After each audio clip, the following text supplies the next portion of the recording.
इकडे सरळ आलो आलो या. हे बघा ही आपली चाळ कशी वाटली? मस्त आहे होता. पण काय मला इथं माणसं दिसत नाही. 6 वाजले पण अजून लोक आली नाही.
पण माझं ऐकते कोण? चल घरी.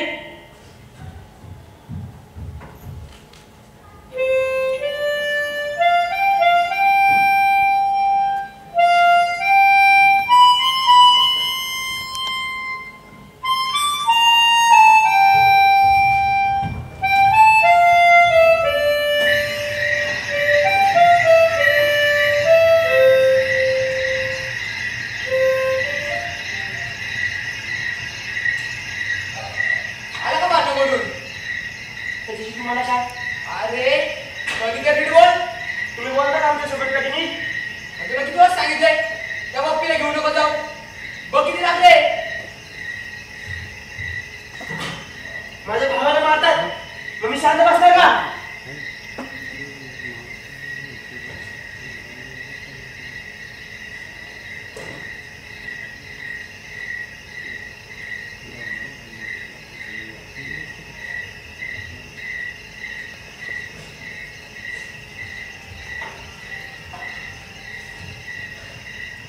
अजून वासू पण आला नाही.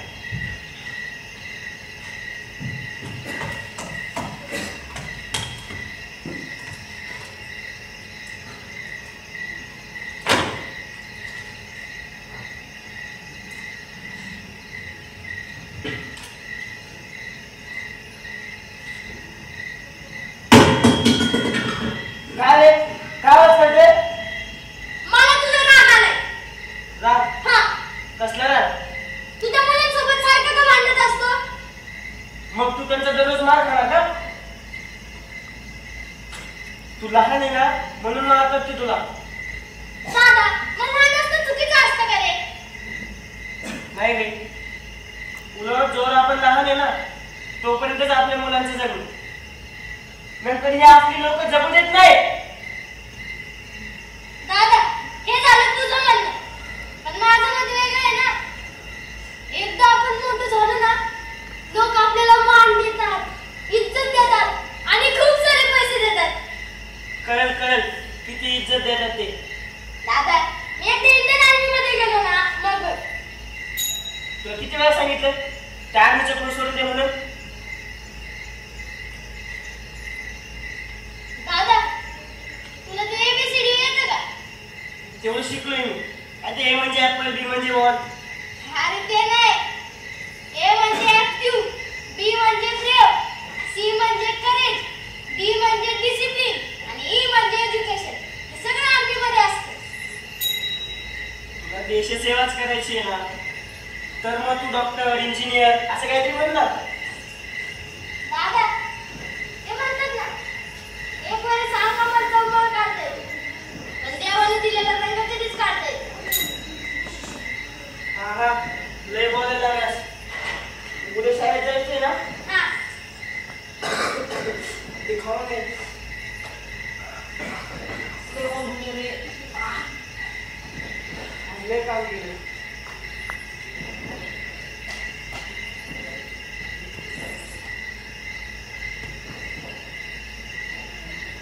दादा, काय नाही वासू. काय नाही, भात चांगला आहे. हा, नाकावर लागलंय.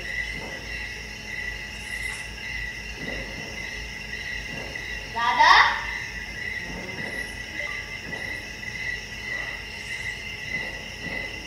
दादा,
मी म्हणजे कौतुक करावं तेवढं कमीच आहे बरं का. एक साथ नमस्ते. नमस्ते नमस्ते बसा. चला तर तुमचं हे गाणं आणि उत्साह पाहून आज आपण सैनिकांबद्दल शिकूया. काय म्हणता? हो हो. चल छान. पान नंबर 21 काढा बघू. धडा 6वा पण थोडा उशीर झाला. लेखक संदीप हरी नागरे. छान. हा धडा सैनिकांची दुसरी बाजू दाखवतो जी आजवर कोणी दाखवली नाही. सैनिक म्हणजे कोण मुलांना? बंटी. सर ते नाही का ते मिलिटरी हा, सैनिक म्हणजे मिलिटरी मॅन जो सीमेवर राहून देशाचं संरक्षण करतो. चला तर कोण वाचेल मग हा धडा? छान. मार्च महिन्याचे दिवस होते. ओळीवर बोट ठेव रे. बटालियन मध्ये 8-15 दिवसातून एकदा पोस्टमन येत असे. पोस्टमन आला की अक्षरशः इथे झुंपड उडे. सगळे बटालियन त्याच्यावर तुटून पडले. आपल्याला आलेलं पत्र वाचताना पोलादी छातीच्या सैनिकाचं मन अगदी चंद्रमान्यासारखं बाजून कधी वाहू लागायचं ते समजायचं नाही. एकमेकांच्या पाठीवर आधाराची थाप पडायची आणि गावाकडच्या आठवणींना उजाळा देत पुन्हा नव्या जोशात आम्ही कामावर खडे व्हायचो. वासू तुझा पोस्टमन आला. सर माझे सावक साहेब आले. त्यांना घरी पाठवू का? अप्पा तुम्हाला समाजसेवक म्हणायचंय का? हा तेच. द्या पाठवा. चालतंय. वासू बसवा.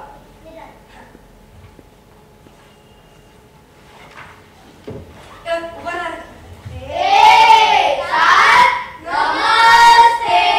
नमस्ते नमस्ते. बसा. बोलू का सर? हा या ना. मुलांनो तुम्हाला बक्षीस आवडतात का? छान. फारच उत्साही मुलं आहेत सर. मुलांनो मला मोठं होऊन काय व्हायला आवडेल? हा तू बघा. सर मला मोठं नाही का इंजिनियर बनायचंय. छान. हा तू बोल बाळा. मला मोठं होऊन नाही इंडियन आर्मी जॉईन करायची. अरे वा. सर थांबा. हे सांगायला इथे आलो मी. उद्या आपल्या शाळेत एक निबंधाची स्पर्धा होणार आहे आणि त्यात ज्याचा प्रथम क्रमांक येईल ना त्याला स्कॉलरशिप देण्यात येणार आहे. स्कॉलरशिप?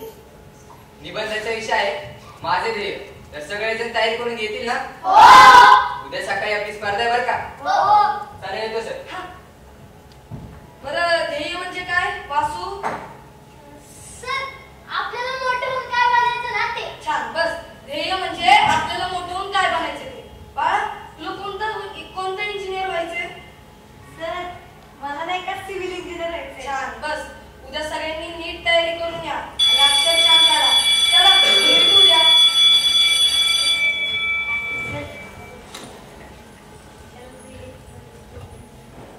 अरे बंटी उद्या काय लिहिणार आहे? मी आजपर्यंत कोणती स्पर्धा मनावर घेतली नाही. ही तरी कशाला घेऊ? पण तुझं ठरलंच असणार की तू सैनिकांबद्दल लिहिशील. माहितीये मला. तुला मोठं होऊन काय बनायचं रे? मला झोमॅटोवाला. का रे? माझे बाबा झोमॅटो मध्येच काम करतात ना म्हणून. पण तुला सैन्यात का जायचंय रे? माझे बाबा होते म्हणून. पण तू सैन्यात जाऊन करणार कायस? मी नको दहशतवाद्यांनी आक्रमण केले. अरे पण दहशतवादी कुठे आहे? तू फक्त समज रे बप्पी. हा. दादा बंटीला म्हणतो. मला पण झालंय. आम्ही तुम्हाला पण चल. मला काय झालंय? अरे बप्पी तुला कोण लागले बघ. कुठे आहे? कुठे आहे? तू फक्त समज रे बप्पी. हा. अरे काय झालं तुला? अरे काय झालं? वासू! वासू! रिवाइव दे, रिवाइव! ही काय पबजी आहे का रे? इथे एकदा गोळी लागली ना की लागली. परत माणूस जिवंत नाही होत. जा मला नाही सांगायचं. अरे वासू, मला सांग ना अजून काय असतं आर्मीत. सांग ना, बघा, सांग ना. please. ऐक ना, सांग ना मला.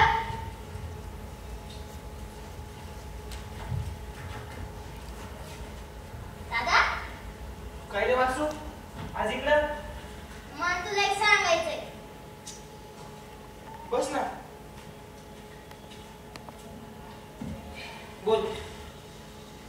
आज ना आमच्या शाळेत एक साहेब आले होते. बर, त्यांनी निबंधाची स्पर्धा ठेवली. चांगली गोष्ट आहे. त्याचा पहिला नंबर आहे ना, हा. त्याला स्कॉलरशिप आहे. स्कॉलरशिप? हा. अरे वा, हे तर चांगलंच होईल.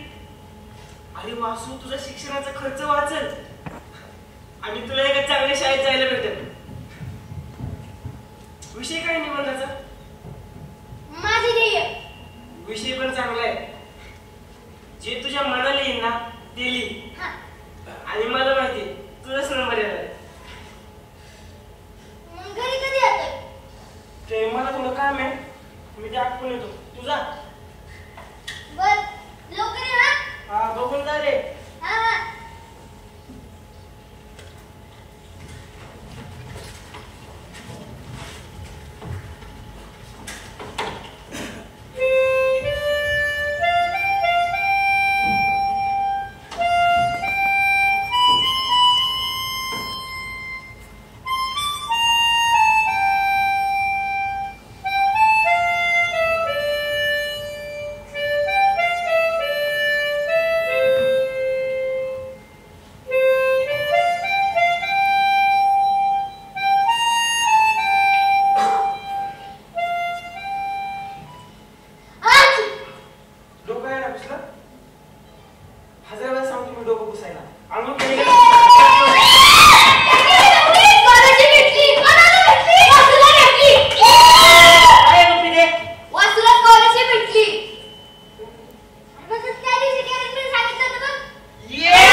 वासू, हे सगळं जाऊन दे. तुझं खूप खूप अभिनंदन. धन्यवाद सर. तुम्ही कोण? अहो साहेब, मी गोपी, वासूचा मोठा भाऊ. अरे गोपी, आता तुला काळजी करायची काहीच गरज नाही. त्याचं शिक्षण आहे ना आता एका चांगल्या शाळेत होणार आहे. काय उत्तम निबंध लिहिलाय तुझ्या भावाने. अहो साहेब, माझा भाऊ आहेच हुशार. पण साहेब, तुमचे पण धन्यवाद बरं का, तुम्ही आमची एवढी मदत करताय. नाही नाही, धन्यवादाची काहीच गरज नाही. त्याने त्याच्या हुशारीच्या पावर कमवले. दादा, मी पेढे आणायला जातो. पैसे द्या ना. हा, आले की चालेल. बर, आता त्याला आपण आहे ना लवकरच आर्मी स्कूल मध्ये भरती करून घेऊ. Army school? साहेब, मला काही कळलं नाही. अरे गोपी, आर्मीत जायचं असेल ना तर शाळेपासूनच सुरुवात केली पाहिजे. त्याला लहानपणापासून जिद्द, चिकाटी आणि ताकदीची सवय झाली पाहिजे ना. अहो साहेब, पण बाकीची शाळा पण आहेत की, ते आर्मी स्कूलच का ना. अरे गोपी, आर्मीत जायचं असेल ना तर आर्मी स्कूल मध्येच जावं लागेल. नाही ना साहेब, अहो आम्हाला वासूला आर्मीत नाही पाठवायचं. अरे पण त्यानेच तर लिहिलंय त्याच्या निबंधात, धगधगत्या सम्राटच्या ज्वाला या देशाकाशी, जळाव्यास्तव संसारातून उठून या दाशी. हेच तर नको ना साहेब. म्हणजे अहो, आई बापाईनं वाढलेली आम्ही पोरं, त्यात पण माझा भाऊ मला सोडून गेल्यावर मी कसा जगणार. गोपी, आणि तू फक्त स्वतःचाच विचार करतोयस, एकदा वासूचा पण विचार कर. नाही साहेब, तुम्हाला आता मी स्वार्थी वाटेल, पण मी जे काही करतोय ना ते वासूच्या भल्यासाठीच करतोय. गोपी, तू चुकतोयस. या साहेब. गोपी, आणि एकदा ऐकून घे. या साहेब. बर, आता तू ठरवलंच आहेस, ठीक आहे. पण हा, जर काही गरज लागली तर मी आहे. गोपी, हे चल.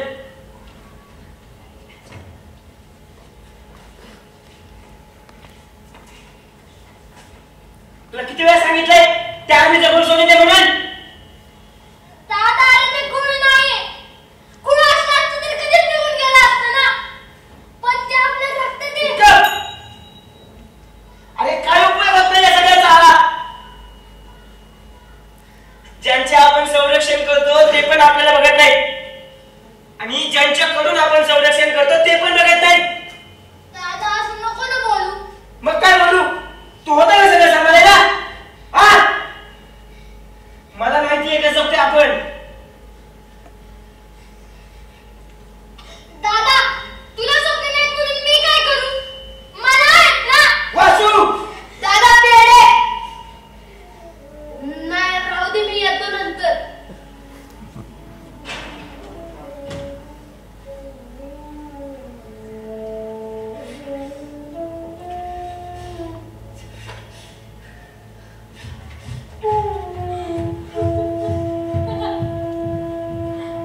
दादा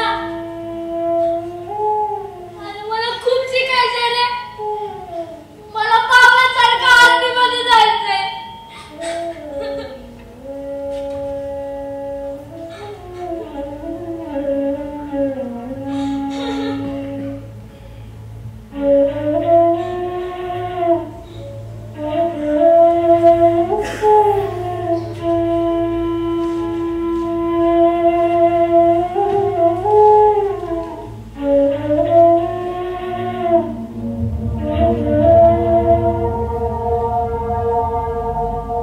गोपी,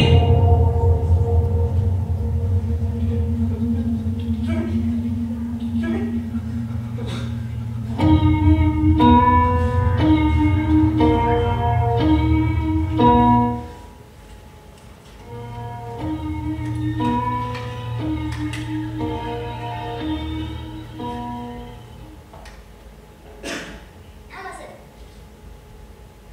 काय शोधतोस वाचू? मला एक दाखवायचंय.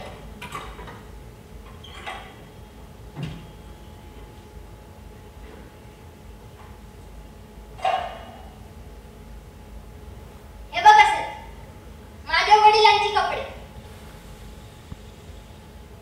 याच्यावरचं जे रक्त बघताय ना, हे माझे वडील शहीद होण्याची खून आहे.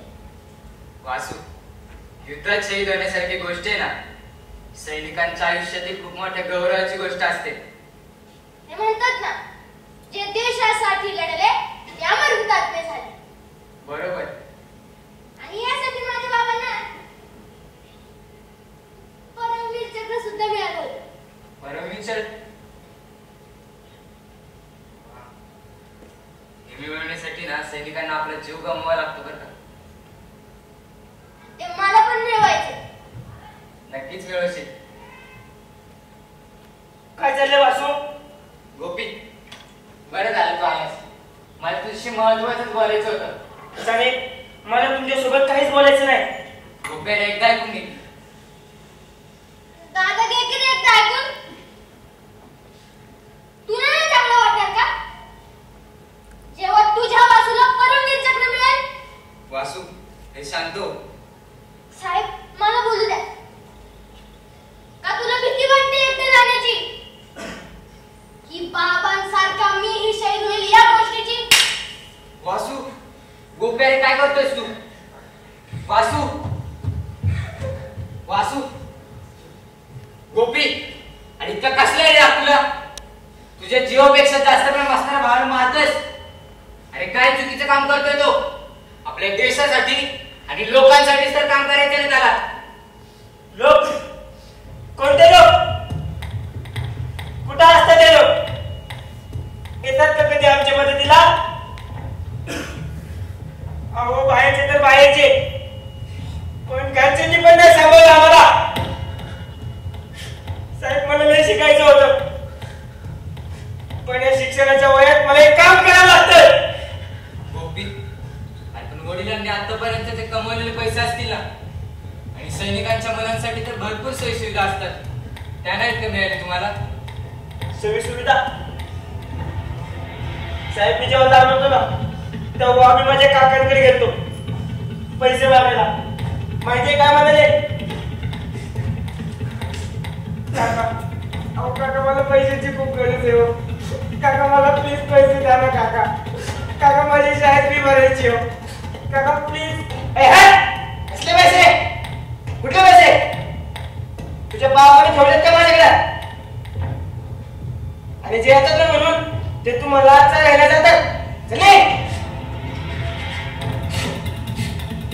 काका अहो मला पैशाची खूप गरज आहे हो काका मला शिकायचे हो काका माझी शाळेत फी भरायची काका प्लीज पैसे द्या ना पैसे पैसे हवे असतील तर माझ्याकडे काहीतरी कारण ठेव आहे का तुझ्याकडे तुझ्या बापाला ते पदक भेटलं होतं ना ते आण मग देतो मी पैसे पदक अहो ते पदक नाहीये ते परमवीर चक्र आहे आणि ते मागता तुम्ही ते माझ्या बाबांनी त्याचा जीव गमावून गमावलेला आहे काही लोक आहेत या अशा दरदरीतून मी वाचूचा आणि माझा जीव वाचवण्यात पर्यंत आलोय आणि आता इथून पुढे एकच डोक्यात आहे की मिळेल ते काम करून कष्ट करून वाचूचं शिक्षण पूर्ण करायचे आणि आता तुम्ही अजून त्याच्या डोक्यात काही भरू नका माफ कर गोपी तू असा विचार का करतोयस ना ते मला आत्ता समजलं पण वडिलांची भूमिका नेमकी काय होती